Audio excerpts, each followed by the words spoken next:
Hey everyone, I'm here with Nicole. Uh, Welcome, Nicole. Thanks for coming and speaking with me. If you wouldn't mind introducing yourself to everyone. Sure. Hey, thanks for having me. I'm Nicole. I was just recently accepted to SUNY York College or CUNY York College. I'm not sure because I'm not from the area. But yeah, I was accepted with a low GPA, so I'm here to chat with you guys about that today. Awesome. So if you wouldn't mind, you could kind of give us like a little bit of an overview of your journey and tell us maybe a little bit about your statistics as well. Yeah, so for my stats, my overall GPA was a 3.2. My last 60 credit hours was a 3.43. And my science GPA was a 2.78, which was actually up from my first cycle applying, which was a 2.5. So that was bad. As for my journey, it was definitely full of trial and error. I'm a first generation American, a first generation college student. Technically, my mom is a nurse, but it took her 10 years to get her degree. So she didn't really have much guidance to help me for like the traditional college experience.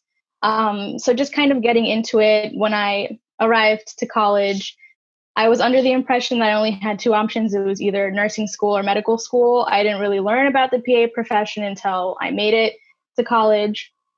And when I learned about it and I started doing more research, I definitely felt like it aligned more with what I was looking for in terms of just overall, happiness, work life balance, salary, all of those things, as well as, of course, the length of schooling. And so I kind of did my own research about the profession, decided that was the path I wanted to go on. And unfortunately, at my university in particular, the advisors were pretty clueless when it came to the PA profession. They were really geared toward nursing students or medical students. So I missed out on a lot of opportunities, I think, because I didn't have any guidance to offer me. So I had to rough it on my own. I ended up making a lot of mistakes because I didn't know what I was doing. And not a lot of people in my university were going the same path. Most people wanted to do med school or nursing. So I was pretty much on my own. So I really figured it out. I had to do a lot of research. I joined the Facebook club, and that helped me a lot. But it was pretty much other people that were just as clueless as I was. So it was a process of trial and error. And that's how I got where I am today. Awesome. So you mentioned you did have some stuff going against your application, unfortunately. But what was like your plan of attack when you were like, all right, it's time to get serious. I have to figure out what I have to do. What was like, I have to do this, like in level of importance, of course, you know? Right. So after my first cycle, it was clean rejections. Obviously, a 2.5 science GPA is not going to cut it anywhere. And I realized that's what I really needed to focus on. Everything else I thought was okay. I thought was actually pretty strong. Um, so I knew that I had to retake all of my core sciences and even above and beyond that because, it was going to take a crazy amount of credits to increase my science GPA just because I'd already taken so many science credits to begin with. So I started looking at online programs. So at this point in time, I had already graduated.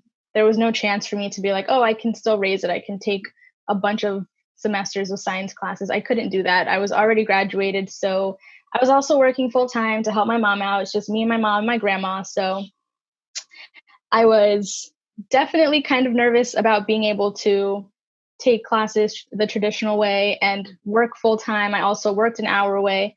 So that's how I pretty much discovered that I could take classes online. I never realized that that was an option. But the Facebook group really helped me in terms of other students that were going through the same thing. I saw people mentioning the same online programs over and over again: Dwayne, Portage Learning, the University of New England. So I started looking into that for myself, and I decided Portage was the best for me to go. So I went ahead and I signed up through Portage, and I pretty much took every single science class that they could offer except for chemistry because chemistry is like my weakness. So I didn't want to do that again. I didn't want to risk hurting myself, but I knew that doing online classes can be really intense. You have to have a lot of self-discipline. And I worried that I didn't have that. I worried that that's why, I failed organic chemistry 3 times to begin with. Like maybe I didn't have the discipline. So I knew that if I was going to go into it, it had to be straight A's. So I completely revamped my approach to studying and I really made it my priority. I went to work half time. Um, And it was pretty much like PA school boot camp. I think at one point I was taking 6 classes at a time, and I had a goal of finishing within a month so that I could apply early my second cycle. So that's pretty much what I did. I only focused on science classes. I took them online, and it was like a flexible course schedule. You know, there were no strict deadlines. It was completely at my own pace, and that really worked for me. Awesome. That's a really great course you took. I mean, it's very impressive when someone can take on something like that. And honestly, it correlates to PA school because PA school is very similar in that it's extremely fast paced. Right. All right. Yeah. So I did want to actually speak to you maybe a little bit about your personal statement as well. Did you bring up your GPA in the personal statement? And if so, how did you tackle it? I didn't bring it up at all. There was a lot of conflicting information on the Facebook group about whether or not you should address your shortcomings in your personal statement. I personally, having at this point applied to over 10 programs, I personally feel like most programs will give you a space to write about your shortcomings in a supplemental or some question portion that they have through the CASPA application. So I really didn't want to take up any valuable space on my personal statement where I could be highlighting my strengths and my successes and my achievements. So I decided against that. I really wanted to highlight all of the positive aspects of my application, and I saved the GPA talk for if they decided to ask me later. Did anyone ask you? No, no one asked me. Wow. Yeah. Wow. Okay. And so also going back to maybe the Facebook group stuff, when people said stuff in the Facebook group, how did you know to take it at face value? Did you reach out to schools and ask if this was accurate information? Or did you kind of just like take it like, oh, it seems like they know what they're talking about? I think honestly, that's a really good question because I'm not quite sure. I feel like I read so much conflicting information. I felt like when it came to my personal statement and what I should or shouldn't include, it totally seemed like it was up to preference. And at the end of the day, you never know who's really going to be reading your paper. It's a total gamble no matter which way you decide to go. Some people can totally vibe with what you're writing and other people can completely hate it. And I knew that that was a risk that I was going to take. I think the only time that I ever really considered at face value what people were saying in the group was when it had something to do with whether or not a program would accept certain prerequisites or online classes and things like that. So when it came to things that I knew for sure I needed to confirm with the program, I would call them myself. But otherwise, I really just used the Facebook group to just kind of feel out what everyone else was doing and thinking and then make my own opinion based on that. Awesome. Yeah, no, I think that's the right approach to take. So now let's move on to maybe more of the school side. So how many schools did you end up applying to the cycle you got in? The cycle I got in, I applied to 10 and a half programs. I say half because one of them I ended up not doing their supplemental because they wanted a whole other essay. So really like 10 whole programs. Okay, great. And what made you choose those schools? What about them? Like what research did you do? What were the qualities you were looking for them to be, for that school to become on your list? Because in all honesty, 10 schools is, even for a person with a high GPA, is like not a crazy amount of schools. So how did you come up with that list? So initially, my first cycle when I was applying, I really wanted to stay in my state. I wanted to stay close to home. But Florida, I live in Florida, obviously. They have really competitive, very competitive requirements for their program. And so the second time around, I realized, I'm going to have to be really honest with myself. And I have to understand that if I can't mold myself to fit what schools want, then I need to pick the schools that are already molded to what I have. So I definitely I scoured every single school on the East Coast because the West Coast kind of scares me. So I scoured every single school on the East Coast, and I decided to apply to programs that had lower GPA requirements for science, or they didn't look at your science GPA. I found that a lot of schools on their online verbiage, they would say things like they only look at the prerequisite GPA. They wouldn't mention anything about science GPA. So I would call them and I'd be like, so do you consider the science GPA at all? And they're like, well, we look at it, but it's not what we use to determine whether we're going to offer you an interview or not. That's when I realized that my science GPA wasn't going to be the end of me, because my prerequisite GPA, it's a smaller pool of credits. I could definitely have a competitive prerequisite GPA. And so that's pretty much what I ended up doing. A majority, if not all of my schools, looked at your last 60 credits and your prerequisite GPA. Some of them looked at your overall GPA, and some of them just had a 2.75 science GPA requirement, which by this cycle, I was a little bit over that. So that was my game plan for this cycle. And did you find that all out on their website, or did you have to do some extra digging and reach out to schools personally, or was it a mixture of both? Both. Definitely both. I was really annoying. I was calling, I was sending emails. I wanted things written, confirmed. Because unfortunately, my first cycle, I was under the impression that holistic review meant even if you didn't meet their requirements, they would still review your application, and maybe you would be that student that they make the exception for. And I learned the hard way that's not the case. You have to meet their requirements. So it's really important to call and confirm for yourself exactly what their requirements mean, because a lot of schools aren't very clear on their own web pages. So you need to get someone to clarify for you. Got it. Yeah, that makes complete sense. So moving now on to a different part of your application, because like I said, there's more than just GPA and stuff like that. So what are the other parts of your application that you think really shined and really helped get your foot in the door and get you into a program?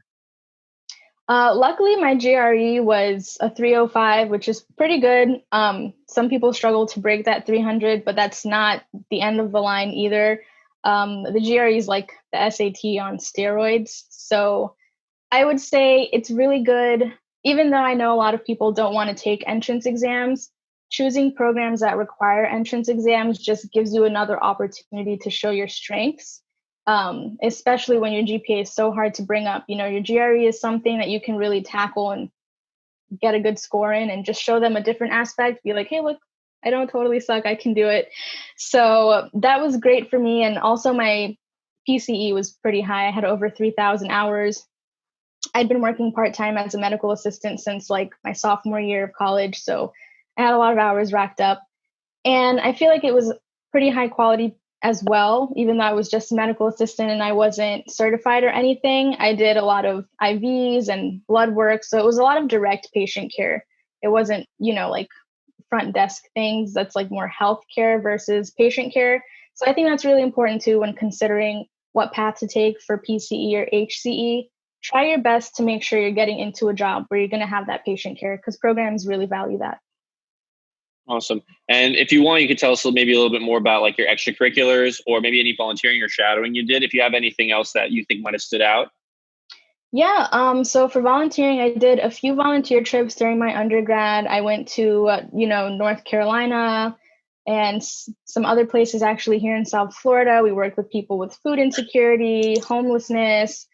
Definitely take advantage of whatever your university has to offer, because when you graduate, it is really difficult to get into volunteering opportunities. A lot of the time, you need to be connected to like an organization, or you need to know someone who knows someone.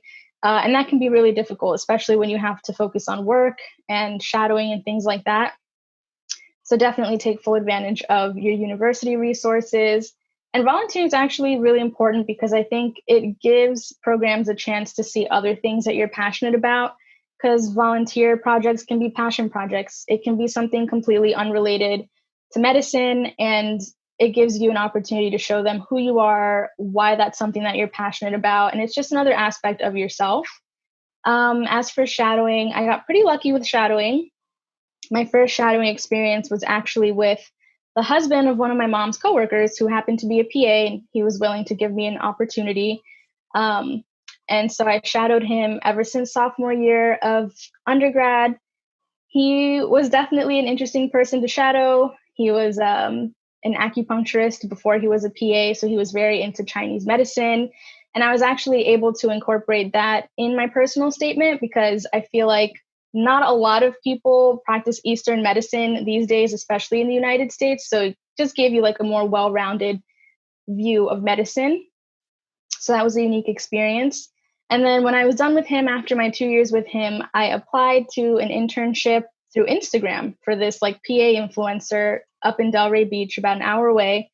And I didn't think anything would come of it. I think I was one of like 500 applicants and I was chosen, luckily. And it ended up being one of my strongest relationships. I'm still friends with her now. She moved on to North Carolina and has her own business.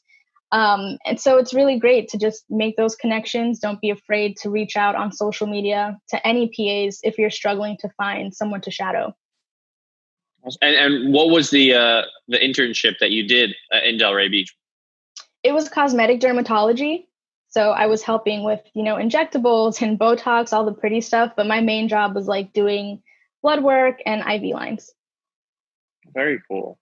So now slightly on topic, a little different though. Did COVID have any effect on you and like your patient care experience, or did you kind of miss it in a sense? So by the time COVID came around, I was already at the cosmetic dermatology clinic, and I did unfortunately get laid off because of COVID. We happened to be like our first year in business. I was part of the original team, so we were all one unit, and unfortunately it fell off.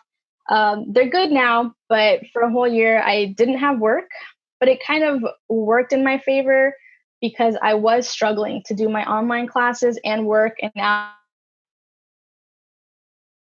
hour away full time at the same time. So I thought, if the world is going to hell, I need to definitely put myself into overdrive and make sure that I take full advantage. Like, this can't be happening for nothing.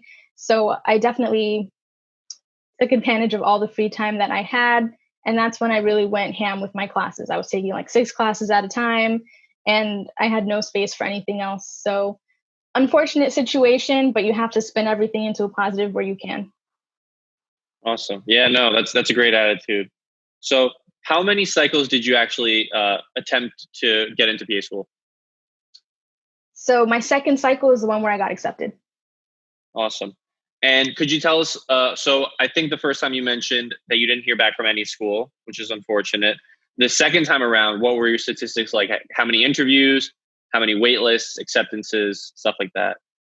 So I only had one interview and that one acceptance. I was waitlisted for an interview at the University of Tampa, but unfortunately I never made it through to the interview. But that was an improvement compared to not hearing back at all. So, and one is all you need, that's really all it takes. So it's great that you made the best of it and it worked out for you, So kind of coming to a close here, but what's some of the best advice? Since you've been doing this for a year now, what's the best advice you could give someone with a lower GPA? Probably a few things. So the first thing I would say, do not by any means waste your time, your resources, your money applying to programs that you do not absolutely meet the minimum requirements for. I know people will be really hopeful and they'll be like, oh, I'll be the exception. It's only getting more competitive to get into PA school. So you need to be really realistic about your chances. Make sure you're only applying to schools that you fall within their required, statistics. I think something else that I would say, if you have a weaker GPA, if you have a class that is your weakness, like I did with organic chemistry, don't be stubborn and say, I'll take it again, I'll pass it next time. Because if you don't, like me, and you have 3 Fs on your transcript, it's not going to look great. It's not going to help your GPA. I would definitely say don't take classes you don't need. If orgo is your weakness, there are plenty of programs that don't require orgo. If it's biochem, there are plenty of programs that don't require biochem. Stick to your strengths and understand that there are going to be programs out there that will fit what you have to offer. I would not panic about that. And I think a lot of people will say, oh, you have a low GPA, just take other rigorous, high level, like science courses. I wouldn't take physics 2. I wouldn't take orgo 2. Those are GPA destroyers. These programs care more that you do well on their core prerequisites that they actually require. So even if it means retaking a B minus, it might feel pointless, but at the end of the day, these are the classes they really care about. So that's also some advice that I would give. And I think the biggest one would be stop comparing yourself to all of these people on the Facebook group. Every person is different. Everyone has a different journey. Um, and you just kind of have to understand you can offer something that the 4.0 applicant doesn't offer. Just because you don't have that GPA, maybe you don't have the PCE, you can definitely bring something to the table and they might see that. So don't feel discouraged. I know GPA is a big part of the puzzle, but it's not the whole thing. And if I could do it, literally anyone could do it. That's awesome. That's great. That's definitely great advice. So kind of in the same vein, what were some of the biggest mistakes you made that you want other people to steer clear of? Unless they're the same, but I'm sure there's a little bit of variation. Yeah, I think the biggest mistake that I made was assuming that my undergraduate program was going to give me a chance just because I went there. It's going to be just as competitive. They don't care that you went there for undergrad. They care that you have, the stats that they're looking for. And yeah, don't kill yourself trying to take a class that you hate. Just don't do it. Move on to something else. You'll be fine. Awesome. And finally, so what kept you motivated? I think a lot of people in your position would have quit, but obviously you didn't, and it really paid off in a huge way. So what kept you going and chugging along? Honestly, my friends and family. I'm really blessed to say I have a really strong support system. I have a friend who's in PA school. I have a friend who's in medical school. I have a friend who's in law school. So obviously all really successful. And I definitely felt like I was falling behind, but they made me feel like I wasn't. They were always really supportive and encouraging. And even though they were so busy in their lives, they were always taking the time to help me, whether it was like looking over my personal statement, just listening to me cry because I was panicking, having a midlife crisis in my 20s. So definitely, I think support system was really important for me. And I'm lucky to say that I'm going to PA school somewhere where I have family as well, even though it's across the country for me.